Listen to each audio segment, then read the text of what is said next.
సమరం ఎక్స్పర్ట్ల ప్రేక్షకులకి స్వాగతం. మనం ఈ ఛానల్లో ముఖ్యంగా పర్యావరణ పరిరక్షణ గురించి ఎటువంటి చట్టాలు ఉన్నాయి అనేది తెలుసుకుంటున్నాం. కింద ఎపిసోడ్లో పర్యావరణ పరిరక్షణ కావాల్సిన చట్టం, ఆ చట్టం విశేషంగా తెలుసుకున్నాం. ఈ రోజున జల కాలుష్య నివారణ చట్టం 1974, దాన్నే the water prevention and control of pollution act 1974 అనే దాన్ని, ఆ చట్టం గురించి తెలుసుకుందాం.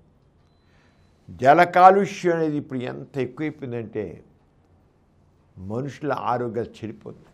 ఇంత దగ్గర ఒక పట్టణం ఉందనుకోండి, ఆ పట్టణం నుంచి ఒక నది వెళుతుంది అనుకోండి, ఒక కాలువ వెళుతుంది అనుకోండి, ఆ నది నిండా ఫ్యాక్టరీల యొక్క వేస్ట్ అంతా కలిపేస్తారు. ఆ నీళ్ళే మనం ఉపయోగించుకుంటున్నాం. ఆ నీళ్ళే మనకు మా తాగునీరు పంపిస్తారు నదుల్లోంచి. వాటర్ పంపింగ్ సిస్టమ్ ద్వారా పంపిస్తున్నారు. మరి తాగితే ఏమవుతుంది? అలా కాలువలు ఉంటాయి. ఆ కాలువలకి ఆ పట్టణంలోని లేదా ఆ గ్రామంలోని మురుగు నీరంతా వదిలేస్తారు. మురుగు నీరైనా మలమూత్రాలన్నీ కూడా దాంట్లోకి వెళ్ళిపోతాయి. డ్రైనేజ్ ఇంక ఏంటంటే ఇక ఇలా ఉంటే ఏమవుతుంది? వాటర్ జల కాలుష్యం కాక ఏమవుతుంది? మరి దానికి వేరే మార్గాలు లేవా? వాళ్ళు వదిలేయడమే ఇష్టం వచ్చినట్టుగా. మరి ఆ నీళ్ళే తాగుతుంటారు. ఆ నీళ్ళే మనం రకరకాలు ఉపయోగిస్తాం. ఆ నీళ్ళే జంతువులు తాగుతున్నాయి. మరి ఆ నీళ్ళే కొంచెం చోట్ల పల్లెటూళ్ళ వాళ్ళే కాలువ నీళ్ళే తాగుతున్నారు. ఆ నదుల నీళ్ళే మనం మన పట్టణాల్లో కానీ వాటర్ పంపింగ్ స్కీమ్ ద్వారా మనం తాగుతున్నాం.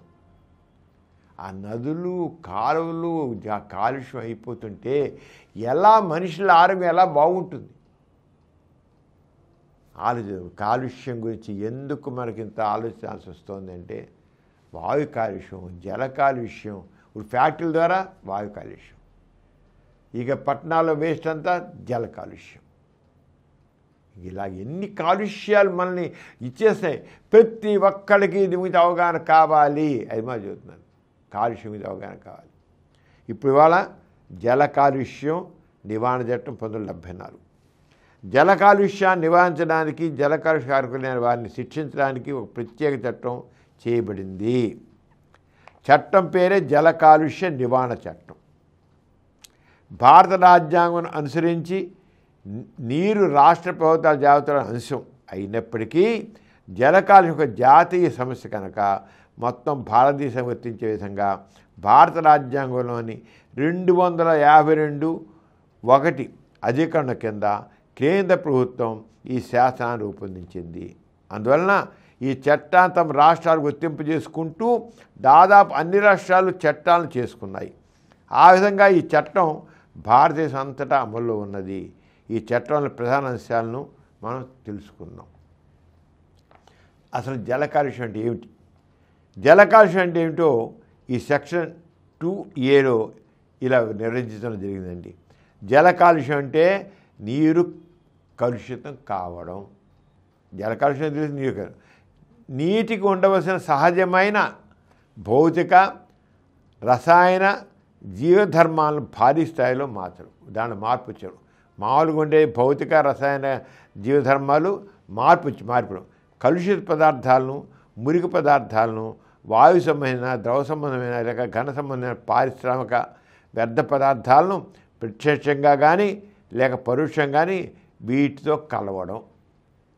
అందువలన ఈ నీరు కలుషితమై ప్రజల అనారోగ్యానికి కారణం కావడం, గృహ అవసరాలకు, వాణిజ్య, పారిశ్రామిక, వ్యవసాయ అవసరాలకు పనికి రాకుండా పోవడం, జంతుజాలములు, సముద్ర జీవుల ఉనికికి ప్రమాదంగా మారడం. ఇది జల కాలుష్యం గురించి.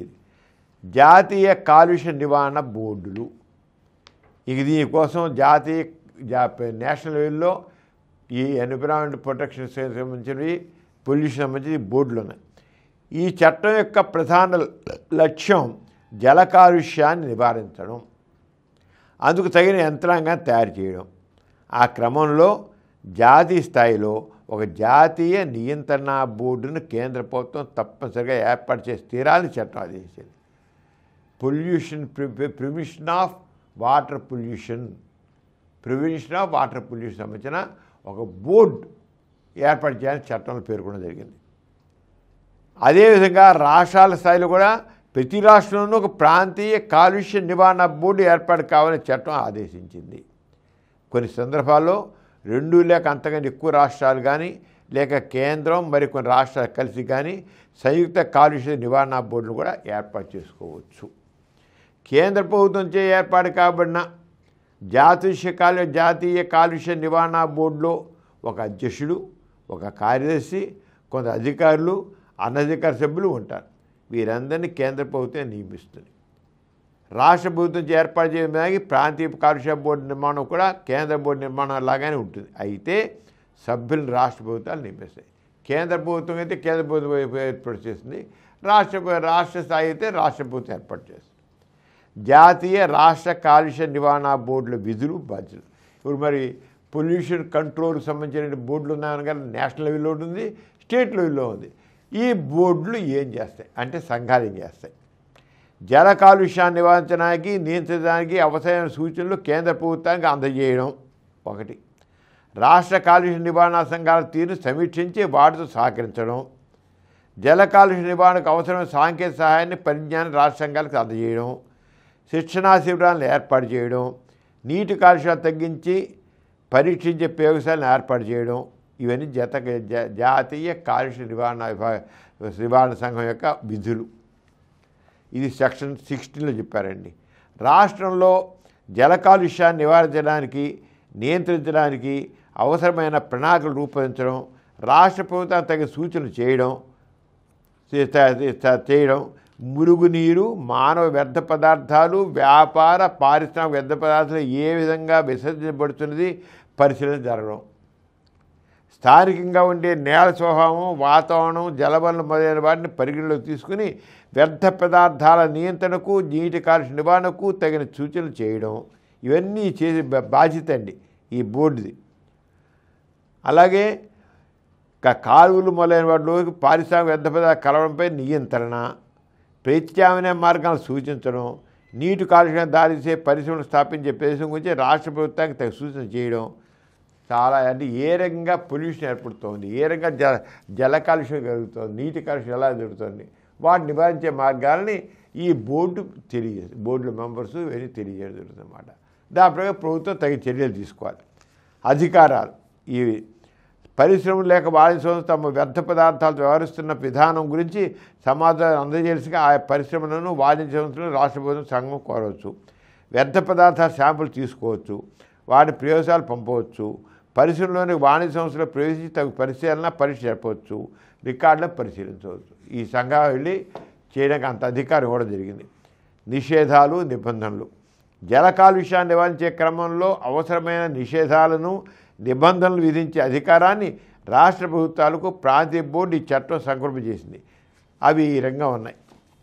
రాష్ట్ర సంఘం చే కాలుష్య కారకములుగా ప్రకటించబడిన విషపూరిత ప్రమాదకరమైన పదార్థాలను ఎవరూ బుద్ధిపూర్వకంగా చెరువులో కానీ, కాలువలో కానీ, భూమి మీద కానీ విడుదల చేయరాదు.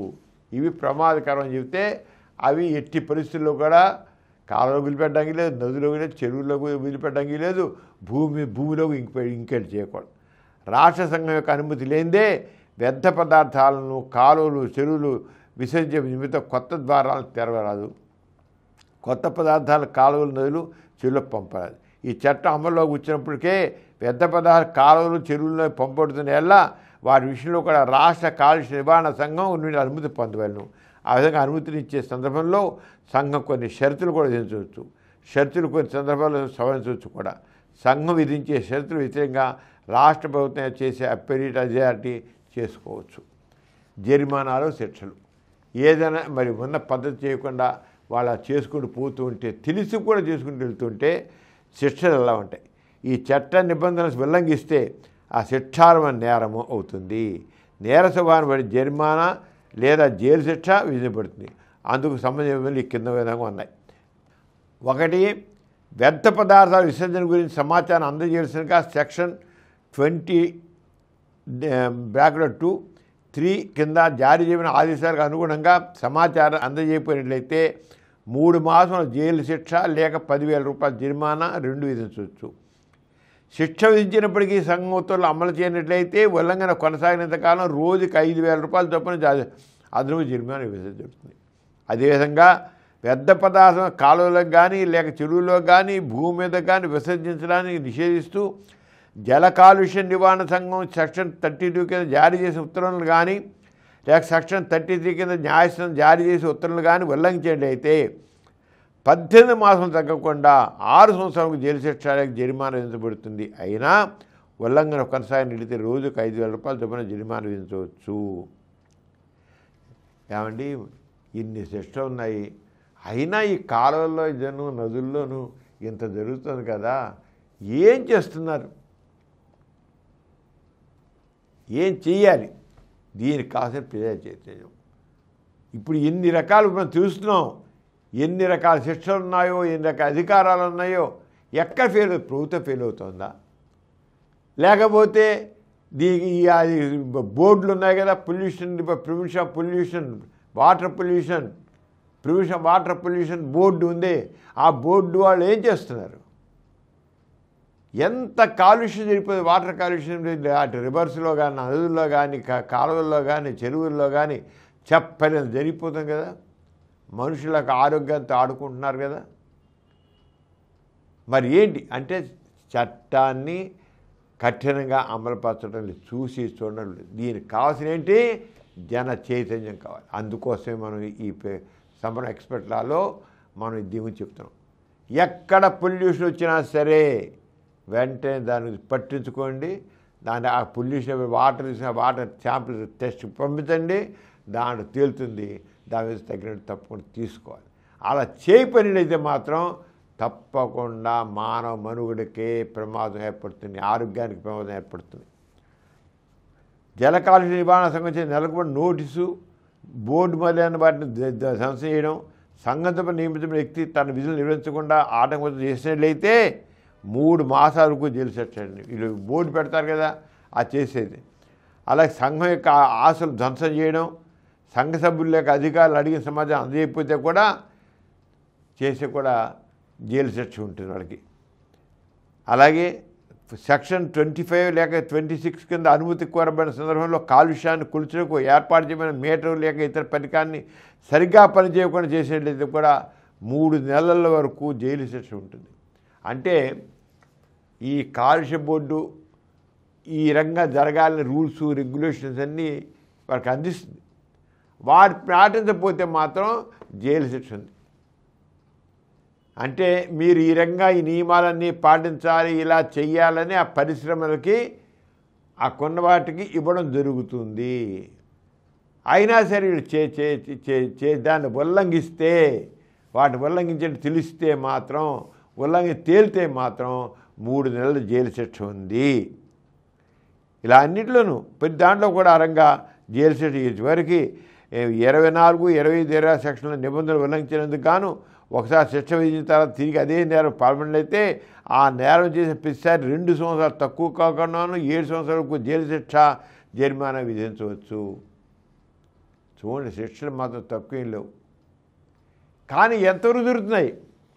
ఇప్పుడు ఎలా దీని కారణం ఏంటంటే ప్రజల్లో చైతన్యం లేకపోవడం. అందుకని పర్యావరణ పరిరక్షణ గురించి ప్రజల్లో తగిన అవగాహన కావాలి.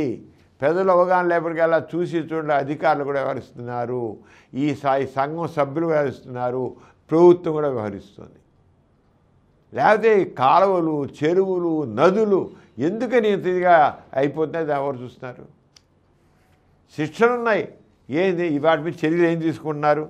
ఇప్పుడు అందుకే మీకు ఎక్స్పర్ట్ లాలో మీకు తెలియజేస్తుందంటే ఏ రకమైన శిక్షలు ఉన్నాయి, ఆ శిక్షలు ఎందుకు పోయినాయి అంటే వాళ్ళ దృష్టికి తీసుకెళ్ళటం లేదా, లేదా దృష్టికి వెళ్ళటం లేదా అంటే ఈ రంగా సరైన అవగాహన కలిగించడం కోసం అనేక రకంగా పెరిగింది. ఈ చట్టబద్ధంలో నేరం చేసిన కంపెనీ అయితే కంపెనీ మేనేజర్కి ఇతర బాధ్యత ఉద్యోగి కూడా శిక్షారుడే. కంపెనీ మేనేజరు, డైరెక్టరు, కార్యదర్శి, భాగస్తులు, మళ్ళీ ప్రభుత్వంతో నేరం వారు కూడా చివరికి ఆ చైర్మన్, మెంబరు అందరూ కూడా భాగస్వాములే. ఈ రంగా మొత్తం చేశారు. అంచేత నీటి కాలుష్యం గురించి మనం చాలా తెలుసుకున్నాం. చాలా ఉన్నాయండి నీటి కాలుష్యం గురించి ఉన్నది. మాత్రం చట్టం మాత్రం చాలా స్ట్రిక్ట్గా ఉంది, చాలా స్ట్రిక్ట్గా ఉంది, పాటించకపోవడమే జరుగుతుంది. ఈ నీటి కాలుష్యాన్ని నివారించకపోయినట్లయితే ఇప్పుడు మామూలుగా చూస్తే ఈ నీటి కాలుష్యం టైఫాయిడ్ వచ్చేస్తుంది, పచ్చకామెలు వచ్చేస్తున్నాయి, రకరకాల పేగుకు సంబంధించిన ఇంటెస్టైన్ సంబంధించిన ఇన్ని రకాలుగా వ్యాధులు వస్తున్నాయి, రకరకాల అనారోగ్య సమస్యలు వస్తున్నాయి, వాంతులు, నీల విరోచనాలు ఇవన్నీ వస్తున్నాయి. ఇవన్నీ దేనివల్ల? నీటి కాలుష్యం. మనం రోజు చూసిన టైఫాయిడ్ కావచ్చు, పచ్చకామెలు కావచ్చు, వాంతు విరోచనాలు కావచ్చు, లివర్ ఫెయిల్యూర్ కావచ్చు, ఇవన్నీ ఎన్ని కేసులు దాదాపు నీటి కాలుష్యం దాదాపు 80% జబ్బులు వస్తున్నాయండి. ఈ కాలుష్యం వల్ల 80% వ్యాధులు వస్తున్నాయి జల కాలుష్యం వల్ల. అంచేత ప్రజల్లో చైతన్యం కావాలి. అందుకోసం ఈ సమ్మర్ ఎక్స్పెక్టాలో మనం ఈ పొల్యూషన్ గురించి చెప్పడం జరుగుతుంది. చర్చలు పెట్టడం ఎలా ఉన్నా సరే ముందు వాటిని నివారించే విషయంలో ప్రతి ఒక్కరు చైతన్యం పెంచుకోవాలి.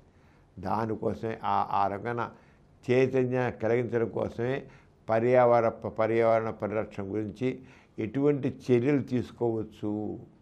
అంచేత ప్రజలకు కూడా ఆ రకమైన అధికారం ఉంది, తెలియజేసే అధికారం ఉంది, చర్య తీసుకొని చెప్పడానికి అధికారం ప్రజలకు కూడా ఉంది. అంతేగాని మనం చేస్తాం మన నిమిత్తం మాత్రమే కాదు, తప్పకుండా ప్రభుత్వం దృష్టికి తీసుకెళ్ళచ్చు, ప్రభుత్వ దృష్టి దాన్ని నివారించవచ్చు, ప్రజల ప్రాణాలని రక్షించవచ్చు. మరి ఇవాళ ఇది ఆప్ చేసి మరి వచ్చే ఎపిసోడ్లో వాయు కాలుష్య నివారణ చట్టం 1941 దాని గురించి తెలుసుకుందాం. వచ్చే దాంట్లో వాయు కాలుష్యం ఎంత గాలి ఇన్ని రకాలుగా ఫ్యాక్టరీలు పొగ కానివ్వండి, లేదా మోటారు వాహనాల ఇదివల కానివ్వండి, ఇన్ని రకాలుగా మన వాయు కాలుష్యం జరుగుతుంది. ధ్వని కాలుష్యం కూడా వాయు ఇది అయిపోతుంది, రకరకాల మనకి వచ్చేస్తుంది. వీటన్నిటి నుంచి వచ్చే ఎపిసోడ్ తీసుకున్నాం. అంత సెలవు మరి. నమస్తే. ఈ కార్యక్రమం మీకు ఎంతో నచ్చింది కదా. ఇటువంటి మరిన్ని వీడియోల కోసం అనతి కాలంలోనే 20 కోట్లకు పైగా వ్యూస్ సాధించిన సమరం ఛానల్ సమర్పించు సమరం ఎక్స్పర్ట్ల ఛానల్కు సబ్స్క్రైబ్ చేయండి, లైక్ చేయండి, మీ ఫ్రెండ్స్కి షేర్ చేయండి. అలాగే ప్రక్కనున్న గంట సింబల్ని ప్రెస్ చేయడం మర్చిపోకండి.